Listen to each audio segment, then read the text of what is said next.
What is a little bombshell your therapist dropped in one of your sessions that completely changed your outlook? I was struggling with my alcoholism. We were discussing how I had been cutting back. She asked what I would consider success with regard to my drinking. I said I wanted to get to a point where it wasn't interfering with my daily life. I wanted to just be able to have a glass of wine at holiday dinners or family gatherings. She simply asked me why. Why was it important for me to drink at those times? It was as if she'd turned on a light. Alcohol had always been a key ingredient in every family function for my entire life.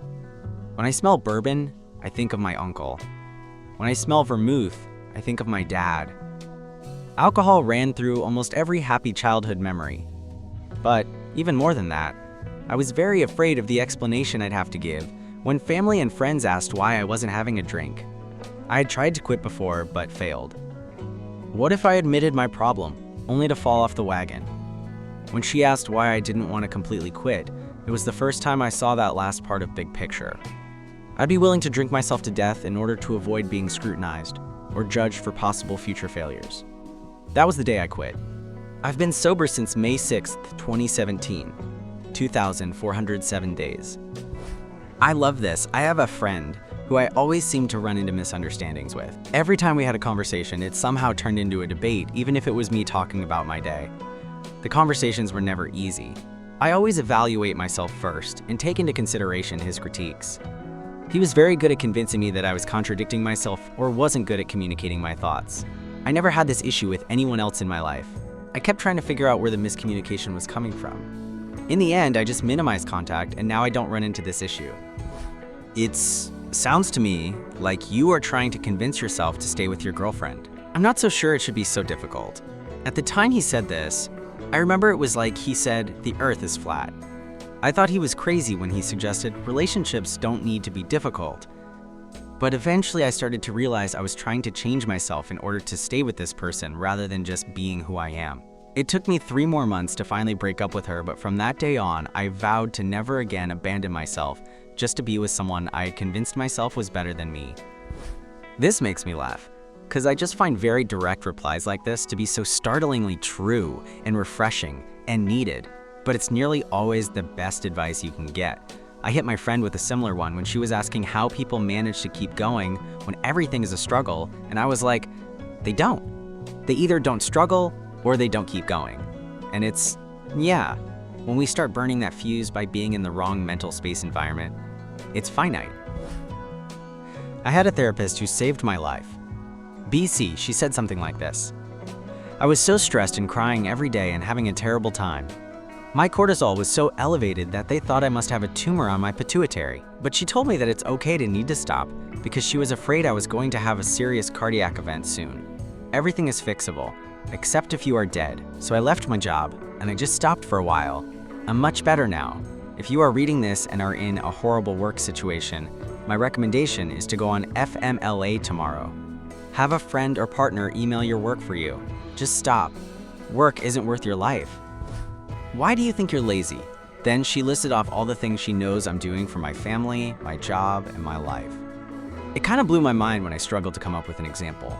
She also described family dysfunction as water. Some families are messed up in a way that everyone can see the huge waves across the surface. Others are better at hiding it, but there's still a riptide that you can't see unless you're also in the water. Made me realize that trying to keep the surface from ever rippling doesn't erase what is happening underneath. I had a therapist 10 years back who called this idea the bats in the attic. He had a whole thing about how he and his husband have an attic where they store seasonal decorations, which my therapist loved. However, he despised going into the attic because there were always bats up there. He said he eventually came to the realization that he didn't have to like the bats, but he did have to accept that they are going to be there. It is 10 years later, and I still refer to things as bats in the attic. If you're a therapist named Brian who loves the movie 16 Candles, and who this story sounds familiar to, thanks again for being awesome. I needed that back then. I told her I think I'm just a weak person. She drew a timeline of the last year on a whiteboard and asked me what significant things had happened. I had 7 unrelated traumatic events unfold in that year, 2019, and I just stared at it. She told me most people only go through 1 to 3 traumatic events of that magnitude in their whole lifetime, and I cried. I didn't look at it and think, wow, life sucks for me. I looked at it and was amazed at my strength. Life kept throwing horrors at me, and yet, there I was sitting in therapy, still fighting. I still doubt my strengths, but whenever I remember that moment, I realize I am made of steel. This is a great question to ask ourselves. I have a habit of people-pleasing that I have been working to unlearn for a while. I read somewhere, "Don't set yourself on fire to keep others warm," and it really stuck with me. Edit. As far as I can tell, this quote is by Penny Reed, a writer who once wrote federal grants for biomedical research, and now writes kissing books. I'm not quite sure what kissing books, as I haven't heard that term before, but I gather they are romance-type novels. I was definitely taught, unconsciously I think, by my parents that my emotions made everyone else uncomfortable, and that was bad. It translated into make sure everyone else is happy as an adult, because if I was making other people happy or comfortable, in theory, nobody would tell me off for being in a bad mood, right? Well, turns out folks can absolutely tell when you re-upset, even if you re-doing all the right things. I didn't really find out why my dad hated planning family events until after he died. Without him taking care of all the planning, it devolved into total chaos where no one could agree on anything. Bickering about where to go, what to do, when to go, how much it would cost, who would pay, and how much. I watched my dad stress about this stuff for most of my life, until he decided one year that he'd had enough. He was gonna decide where to go, what to do, when to go, didn't give a shit how much it cost. He was gonna pay for everything and for everyone. He then told everyone the plans and said, "You can come or not come, your choice." Oddly enough, when you took the financials out of the equation, suddenly everyone was able to agree on where to go and were able to adjust their schedules so they could go. He died in 2013. We didn't go on another family trip with my siblings, their kids, our aunts, uncles, cousins, until just last year. Because no one could agree on anything. It was mostly a money thing, how much they thought they should pay compared to the other people going. Split evenly? Ooh, no. So-and-so has 3 kids, and it's just me and my husband. Why should we pay the same as them? I knew my dad just said fuck it and paid the entire thing, but I really didn't have the means to do that until recently. But I basically did what he did. I planned the whole trip, paid for it, and me and my family, plus my mom and her boyfriend, were gonna go on vacation. I sent out invitations to everyone. Initially, I got some suggestions from a sibling and a cousin about where we should go and when. I cut that shit off immediately with, "This is all done and paid for you. You can come, or you cannot come. You are welcome, but if you can't make it, we understand and we'll miss you." Magically, everyone was able to adjust their schedules and come for the free vacation. You always talk about not wanting to do to your daughters what your mom did to you. You worry about it so much in every interaction you have ever had with them. But your children are 19 and 21 now. They are happy and healthy, and they trust you because you've never abused them in any way. So I just want to validate for you that you really have broken that cycle of violence. You did that, and you should be proud of it. I am proud of you for it. I was constantly bringing up how I felt like a completely different person after my mom died. Like there was a marked difference between before and after her death. But once she was asking about my hobbies, I got really into describing all the things I loved to do, or at least used to do, before I got into a deep depression. She was like, "Wow, you seem very passionate." And I just sat there like, well, I mean, I can't change what I like to do. They're still fun to do. And it's like she knew when to take a step back, because it was like, wow, I may be super depressed about my mom passing, but I'm still me. I'm still my passions, and those don't go away. IDK, maybe it only makes sense to be, but it really started getting me back on track. I had to learn this one for myself over years of internalizing everything and hating myself. I wasn't allowed to angry or upset. I was yelled at if I stood up to my big brother's bullying. I was made to believe I had to be strong and independent, yet was punished for being too independent. It was like I couldn't win, and that led to self-hatred. As I got older and lived alone, I learned I could stand up for myself and how to actually do that. At first it was so hard, and I felt bad for it. But when I reflected on why is it I feel bad, I defended myself in that situation. I grew to love myself more, not beat myself up for everything, and become much happier. I had the opposite experience, lol. The only way I could communicate with my dad was through anger. Of course, growing up like that, I brought it to school and friendships. I was just this stupid, angry kid for no reason. My best friend told me that he liked me, but my anger was really pushing everyone away from me, and it opened my eyes. I kind of vowed to be a different person than my dad, and I tried and currently trying to be a very kind person. I became scared of who I was on the inside, so scared that it was kind of anxiety-inducing. I went to therapy within the last year, And my therapist said that how we deal with situations is deeply rooted in our first social relationships, which are usually with our parents. Anger has become my default mode that I switch to when reasoning becomes difficult. I think realizing that and accepting who I am and being conscious of the progress I've made has helped me a lot in terms of becoming comfortable in my own skin for once. I think realizing that and accepting who I am and being conscious of the progress I've made has helped me a lot in terms of becoming comfortable in my own skin for once. This is something I have never understood. I have a similar issue, not necessarily anger related. How did you grow comfortable with it by accepting it? Do you just live it out? Do you notice your default stance and change it? But how can you be comfortable when this is something you do not like? Sure, I can expand on that. On my own explanation, I've come to terms with the person I used to be, and I've learned to see it as a starting point and being proud of who I have become. I think one thing I did that made me a bit proud was that I've moved and made some new friends and opened up about mental health and stuff and said what I said above, and they were shocked I was an angry person. So I take that as a big win. I mean, I can lash out and I recognize it, apologize, and we move on. Facing that part of me when it does come out makes me more conscious of it. My therapist helped me learn the stages of competence. As a child, I was unconsciously incompetent in recognizing a bad behavior. There's consciously incompetent where you are aware of the behavior, but not very good at adjusting it. I say I'm a consciously competent, where I can recognize my thoughts are toxic to me and the people around me and to do the right thing. Lastly, there is unconsciously competent, where you don't even have to think about doing the right behavior. The last stage is my goal, and a big thing that has helped me is to ask why I am angry in this situation. Is it my own fear of something? Has someone hurt me in some way? Will lashing out be helpful? These are the sorts of questions I ask myself, and by the time I've thought it through, I've already forgotten what got me in a bad mood in the first place. So I guess TLDR, I've grown comfortable by being proud of my personal growth and used my friends as a marker to see if I am becoming the better person I want to be. When you never learn how to appropriately and productively express your emotions as a child, it becomes really difficult to figure it out as an adult, especially since that leads to a lot of negative feedback, as someone isn't generally going to teach you and give you the room to learn. You're expected to know all that, so it becomes much easier to just shut down or roll over so you don't have to even attempt to express those emotions. It sucks because you feel them, but you often find yourself questioning if they're justified or worth having. And that often leads to people walking all over you. My household as a kid was just horribly emotionally immature. My mom was okay with just us kids, but she had issues around my dad because her father was an abusive drunkard. The second anyone got upset, everybody scattered. It was the exact opposite of those households where everyone's yelling all the time. If you were upset, go to your room. Whatever little conflict navigation skills we were taught were focused around not upsetting dad. Even though my father wasn't in any way an unreasonable ogre, it was just leftover trauma survival skills, so I never learned conflict navigation on any level.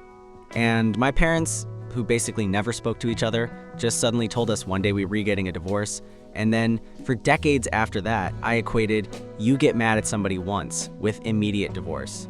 As a married adult, I've had to work so stupidly hard to be able to just tell my husband I am upset. It doesn't even have to be about him. Just telling another adult, I am mad, is hard. Because this voice in my head keeps saying, well, if you re-upset, that's your problem. Don't burden anyone else with it. I did an exercise like this in couples therapy. Apparently, how you were raised and allowed to show emotion fundamentally molds you as a person. Anger, joy, curiosity, and sadness. Turns out, my partner's parents and mine promoted very different emotions. And that's where the base of all of our communication problems started. Everything just clicked after that exercise and made life so much easier. I've never really had friends. I've had colleagues and classmates and housemates and people who have hung out with me, but I never really felt close to any of them. And I did that thing you see on here sometimes. I stopped reaching out to see if I would be reached out to, and I wasn't, which I took as confirmation that they didn't really want me around, or at the very least, that they wouldn't mind my absence. I was talking to my therapist about people I'd been close to in college, and she told me to pick one and talk about him. So I did, and after I shared some basic stuff like his name and his major, etc., and a couple anecdotes, she asked me what else I knew about him. And I couldn't answer.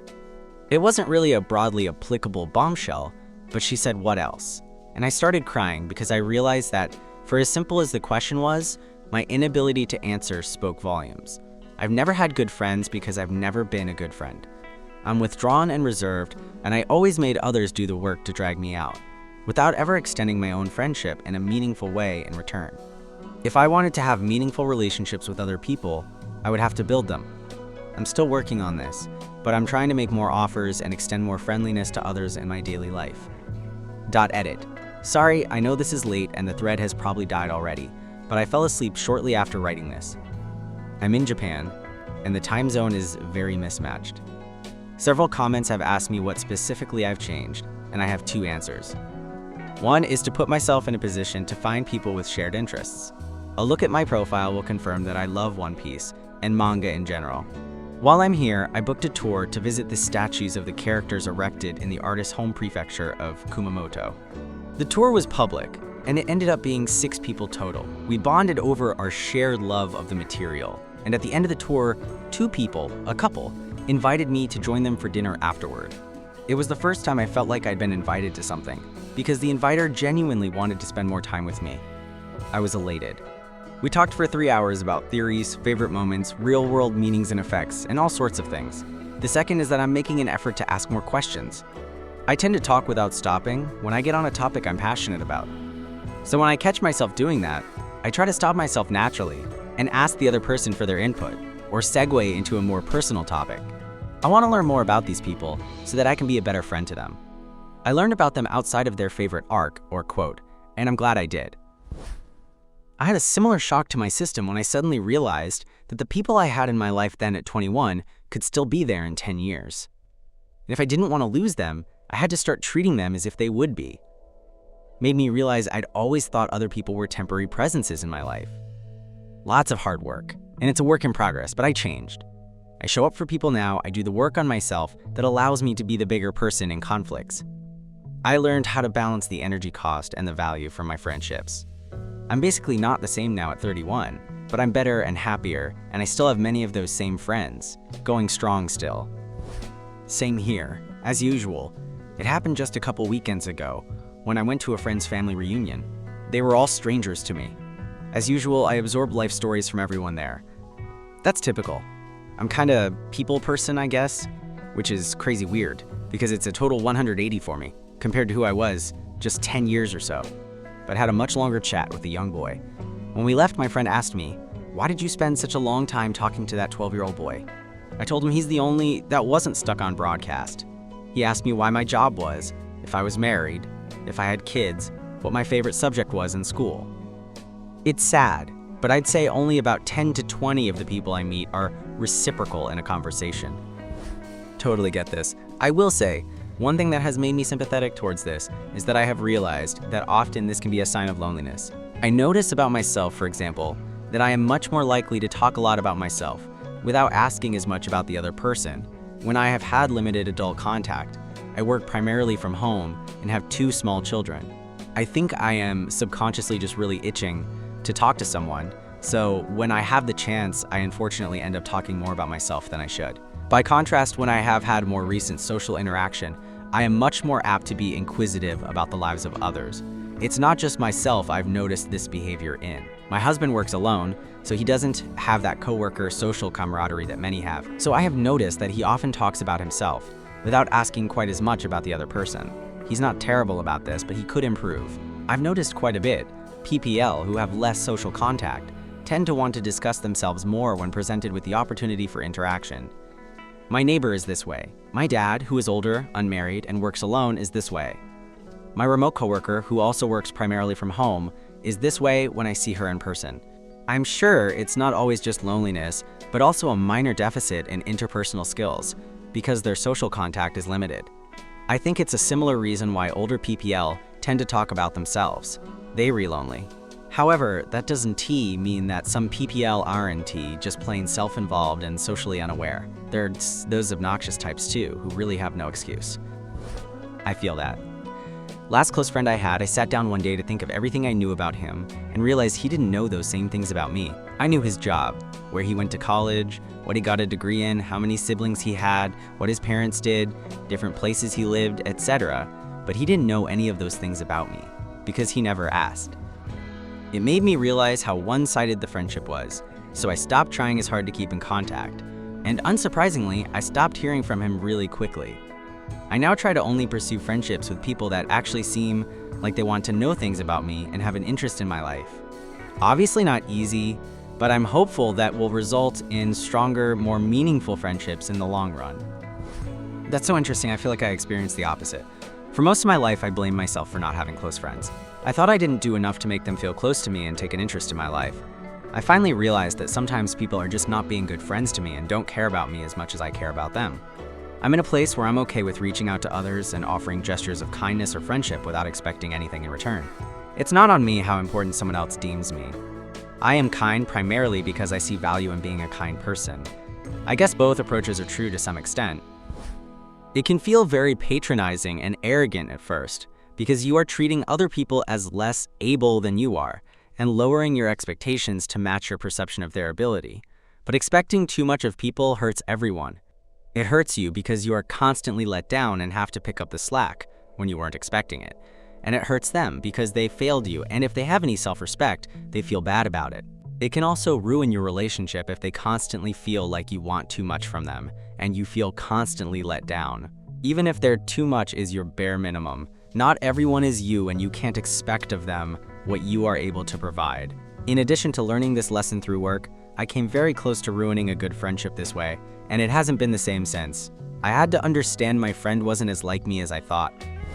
Do they also try to learn when someone does show them? I have a lot more patience for receptive, stupid people. Because honestly, everyone is uneducated in one subject or another. We don't know everything. Because willingness to learn and grow means a great deal on improving oneself. I've made plenty of really dumb, obvious mistakes, or not known something that made me slap my forehead at how dumb it was that I didn't. But when people are kind and patient with me and teach me, then I won't be stupid in that area anymore. It's the confidently dumb people that really irk and frustrate me. I have one of those mothers. Was in my mid-40s when I heard it from a dear friend. I had been estranged from mother for 6 years at that time. Finally got to let some of that go. It's a long road to reach that age with a parent who didn't love you when they used the words love you as a weapon. She said it because that's what people do. Made me realize that at no point did I ever feel loved by her. All of the people assuring me for a lifetime that, of course she loves you. Mothers are hardwired to love their children. They were all just wishful thinking. No mother wants to admit out loud that she doesn't love her children. I knew as a toddler that she didn't like anything about me. Everyone in my orbit convinced me that she did to the cognitive dissonance that I suffered from for 40 years. The last 10 years, I've really grown as a person knowing it wasn't me, it was her. She had something broken in her own heart and head. It wasn't therapy, but a conversation I had over text with my brother once. I was complaining about how my manager at work, my first job, the drive-thru at McDonald's, was showing preferential treatment to her sister and creating an unpleasant work environment to me. My brother said, "So what are you going to do about it?" I replied, "That's the worst part. I don't think there's anything I can do. Then don't worry about it." It sounds flippant and bordering on dismissive, but it was exactly what I needed to hear. I became a lot more accepting of circumstances and events after that. God grant me the strength to change that which I can change, the patience to endure that which I cannot, and the wisdom to know the difference between them. Except for the God grant me part, I really liked that phrase, and it was that conversation with my brother that allowed me to really internalize it. I've started implementing this narrative into my life, and it has been so helpful. There are plenty of lovely people that I just don't like. That is not a testament of their value, only one of my preference. Similarly, a lovely person, if I do say so myself, won't be liked by all. That is not indicative of my worth. As long as I am acting according to my values, they may dislike me for things I quite like about myself. I'm not going to become someone I don't like to be liked by others. I have a few. If one of your loved ones had this problem, what would you tell them? Boom, self-compassion unlocked. Another one is regarding buried traumatic memories. If you buried some shit in the yard, then later thought, "Oh, I wonder what that was," and dig it up, all you're gonna find is some shit. Edit, I remembered another great one. Don't wait until you feel like yourself again, so you can enjoy the things you used to enjoy. Do the things you used to enjoy until you feel like yourself again. Edit, another one. I've been to a lot of therapy. No parent does a perfect job, so no parent does a complete job. Every adult needs to finish the job of parenting themselves. You are not special. I was having some very strong anxiety at the time, especially in regards to other people. I felt like I was judged everywhere. Like, I couldn't go to the store, take the bus, or even go to a walk because I felt people were judging my every move, how I dressed, how was my hair, how I talked, even how I walked. Every stranger was thinking bad of me. It was scary as hell. I was telling her about this and how I started avoiding going out, which was a problem because I had to go to college soon. And she looked me straight in the eyes and told me, "Name, I'm telling you this with all the care of the world, but you are not special. There's nothing that would make me think twice if we crossed in the street." It is harsh and is exactly what I needed. All the anxiety didn't let me see that until she said it. OFC, she helped me some other ways, but this really changed my life when she said it. I could go to college and be out because of it. It seems like you have some kind of block in your brain, or something to that effect. I constantly struggled with motivation and accomplishing things, and regularly felt like I was paralyzed or stuck because my brain wasn't listening to me. It was amazing hearing someone put what I had been feeling into words, and acknowledging that there was an issue beyond me needing to try harder. Of course, I later found out that the block was in fact a symptom of ADHD, and it almost completely disappeared when I started ADHD meds a few years later. Wow. I was talking about my mother's behavior through my life and my upbringing in general. I often use it as a joke that I made my therapist say this. However, she followed it up by telling me that, considering all that had happened and the stuff I had been through, I was doing really well in life.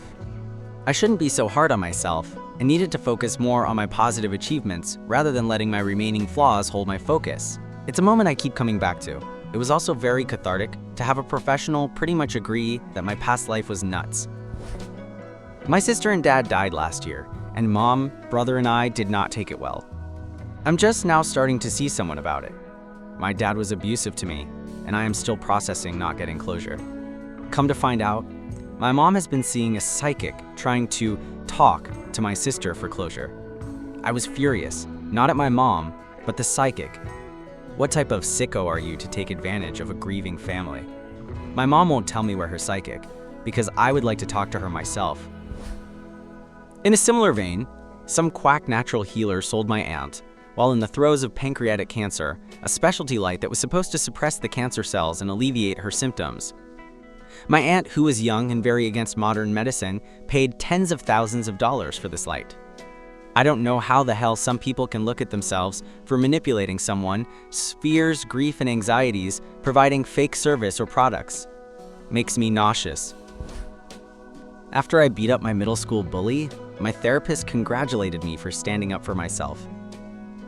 I thought she would chastise me like every other adult in my life, but she was encouraging. Obviously, she told me that violence that wasn't the best way to handle it, but that making a stand was important either way. No one had ever told me that it was okay. I always got a lecture about not acknowledging bullies and telling the teacher instead, but we all know that never works. Having an adult validate me, even if I wasn't entirely right, was a huge boost. Is it your anxiety or hers?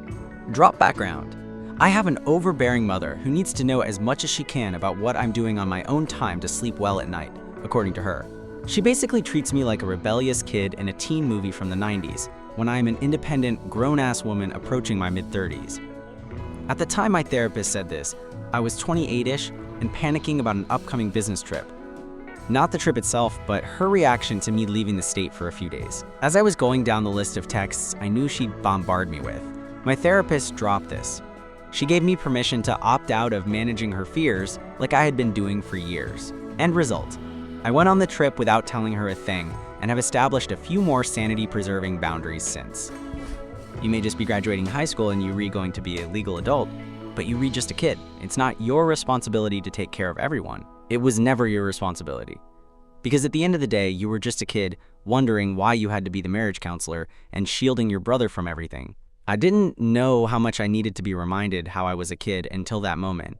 It made sense, though, on why I often feel like time went by too fast and I didn't get to enjoy being a teen in high school because I was too busy being an adult when it was never my responsibility.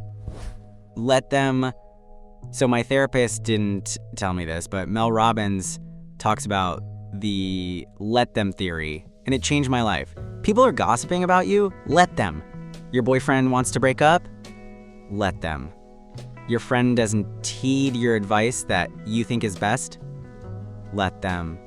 People don't agree with you? Let them. I struggled with trying to be the fixer friend, giving friend, wanting everyone to like me friend, and it stems from being a controlling person in different aspects. It's something I've been actively working on for the last 4 years. This theory changed my life. I don't need to control everyone around me, their perspective of me, their life choices, opinions that don't match mine, and clinging on to relationships that didn't want to be with me, or shouldn't even be in my life to begin with. I've seen such a change in my mindset, and I honestly feel like it has relieved so much stress and anxiety from my life already. I'm still working on it and slip up still, but I tell myself let them, and I move on to what's in front of me. Companion, not lover, not partner, not friend, etc. A companion. Turns out I am not as resilient as I and everyone thought I was, and that apparently, even unbeknownst to me, I took the loss of my 2 cats during the pandemic harder than I could realize. Unexplainable, heavy bouts of depression out of nowhere that I couldn't pull myself out. She mentioned that one word and it all snaps together and makes sense. Cat sitting a friend's cat now till she relocates to a place that can house it. Then I'm going cat and puppy adopting, so they can be friends. I was having nonstop panic attacks and derealization that lasted a month. It was like my brain was stuck in panic mode. I decided to find a therapist. In our first session, she said, you don't have to suffer, right? Meaning I should schedule an appointment with a psychiatrist and get on medication. I scheduled one ASAP, and it truly saved my life. I don't know what I had been waiting for or delaying. Edit. I told my therapist I was used to pushing through depressive episodes and was hoping this would go away on its own as well. She pointed out that I could barely function or communicate with the way I was presenting myself, and that in order to get any benefit from therapy, that I needed to physically regulate myself first. I don't work as a therapist. I'm an ESL, English as a Second Language, teacher in Japan, but my classes are one-on-one, so I do spend a lot of time on consultation and personal conversations. Something I said to a client once seemed to really change his outlook. A lot of my company's clients are focused on learning English for international business, and this man, as many of them are, was concerned about making mistakes and looking like a fool. I asked him if the English speakers he works with sometimes try to speak Japanese, and he said that they do. I asked him if they ever make mistakes, and he said that they do. I asked him to name one, and he couldn't. And I told him that his mistakes will be forgotten too. 1. Who told you? Today I learned that assumptions are usually the opposite of truth. I assume my mom would have been upset with me for declining her call when I am not in the mental space to talk. I assume my mom is not interested in talking with me about what's important to me based on her actions and words. Well, who told you? My therapist asked, has your mom ever told you she's not interested in what you re-talking about? Oof. She challenged me to go forth in the week and ask myself who told me. About assumptions I have about people never have important or emotionally charged conversations if you hungry, angry, lonely, or tired. Furthermore, if you reacting to something more strongly than you normally would have, are you halt? It wasn't my therapist. It was my girlfriend's dad I was talking with over a pint, but he was a therapist as his profession. I was complaining about my father, about how he was narcissistic and could never be wrong, how he mentally abused my mother, was financially restrictive, absent in so many ways. He did work hard, I'll give him that, and so on. How I didn't want a relationship with him, and how I feel like I learned nothing from him, except that if I ever had children, I'd do the exact opposite of many of the things he did. He turned to me and said, so basically, he taught you how to be a good father, and it stopped me in my tracks. Just that perception shift was enough for me to just let go of the neglect and grief over having never had the father I wanted. This might not be a groundbreaking insight, but it's something I've noticed after seeing many different therapists over the years. I often felt like I wasn't making much progress. What I came to realize is that every therapist tends to work in their own way. Their style, training, and method can vary a lot, and this can really shape the whole experience. For example, if you go to therapy hoping to deal with something specific, the approach will differ greatly depending on whether the person is trained in talk therapy, mindset-based methods, or behavioral techniques. It's a bit like going to a specialist. You wouldn't ask an eye doctor to treat your back pain. They read both in the same field, but the focus matters. Many therapists do mix different styles, but if you feel stuck or unsure, it can be helpful to ask yourself, does this approach really match what I need? Studies have shown that expecting the worst doesn't make disappointment any less painful, so you might as well expect the best and live with hope. Edit to add. This advice was monumentally helpful as I navigated multiple pregnancy losses and rounds of IVF. It's so easy to put hope on the shelf when you in that world, but you need some hope to keep going.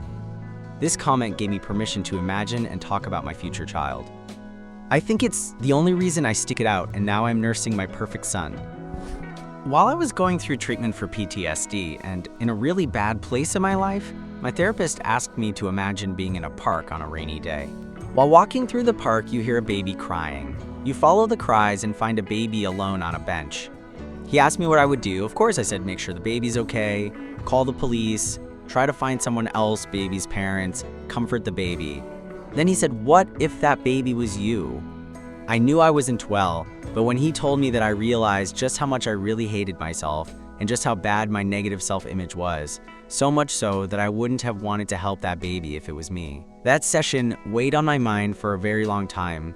Took a lot of work, but I've slowly learned to love myself. I still have days where it's hard, but I'm taking it day by day. This is what suffering looks like. I am disabled and chronically ill, and fighting every day to stay here, but people constantly need me to pretend to be upbeat and optimistic about it. When my therapist told me she saw me suffering, I broke down and acknowledged that I am fucking miserable at times, and that goes unnoticed.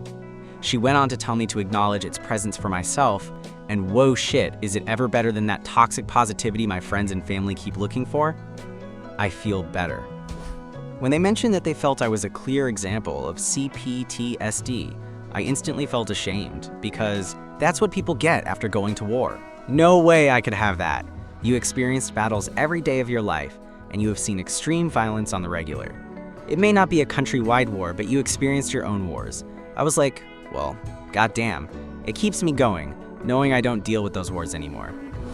I was finishing a session and putting my coat on to leave when my therapist asked me, why do you always fall for unavailable women? I instantly replied, I don't feel like I actually deserve anyone. So by falling for unavailable women, it allows me to tell myself that I tried, even though I know that I'm setting myself up to fail. I don't know who was more stunned at my answer, her or me. A few years later, and I find myself 2 years deep into my first ever healthy relationship, hers too, and engaged. My problem was in how I felt about myself, not my actual worthiness to other people. Coincidentally, at the beginning of our relationship, my future wife felt like she didn't deserve me, and we spent the first 6 months working on that, part of the joy of growing up as lesbians in small town nowhere, and being rejected by most people around us. Wow, your mother is really a terrible person. My younger siblings have come to this conclusion a long time ago, without therapy, but for some reason, with me being the oldest, I can hate her, although I have valid reasons to. She neglected my sister and I and basically forced me to raise 2 small children, starting at age 8 because she wasn't physically or emotionally available to do so. She is now a full-blown narcissist alcoholic, and I look back and see how she was emotionally manipulative and abusive, so my therapist is right in her conclusion. I just never could see her that way, because she was my mom at the end of the day. He was a good dad but a bad husband, but he wasn't your husband. It wasn't your job to fix that marriage. Parents hated each other. Broke up.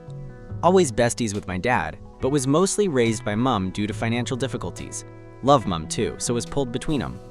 Spent my entire childhood hearing how shit he was, when to me he was always open and loving with my issues without judgment. My counselor said this to me and it changed my whole worldview. It wasn't and never will be my job to have fixed that shit show of a marriage. He was a good dad, and that's all that mattered. Were you ever allowed to feel your feelings? Nope. Turns out my mom is a master gaslighter. Mom, I'm sad. No, Yuri. Not Yuri. Just tired. Mom, this makes me really happy. No, it DOESNT. You are just overstimulated. Mom, I feel bad when you treat me like this. No, you don't. You just have been manipulated by your friends to rebel. I was never allowed to express, understand, feel my feelings without my mom telling me what I really felt and why. As an adult, I had to undo all her programming and relearn how to identify my feelings after my psychiatrist pointed out my lack of understanding. That being selfish is okay, but being self-centered isn't. Being selfish is recognizing your needs and taking care of yourself, but being self-centered is ignoring everyone else. Oh, another one that a commenter reminded me about. Most men only know two emotions, happy and angry, because we're told that's all we can feel. That sometimes your body and mind are reacting with anger, but that's not what you're feeling. In those moments, you need to take a break and ask what emotion you're feeling. I still struggle with this one. Interesting.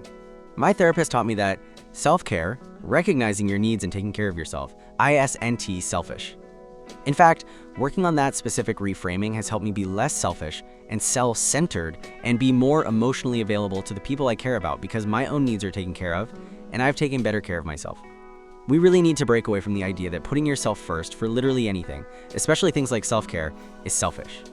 There is a reason flight attendants tell us to put the oxygen masks on ourselves before attempting to help anyone else. We can effectively and healthily help anyone else if we cannot help ourselves.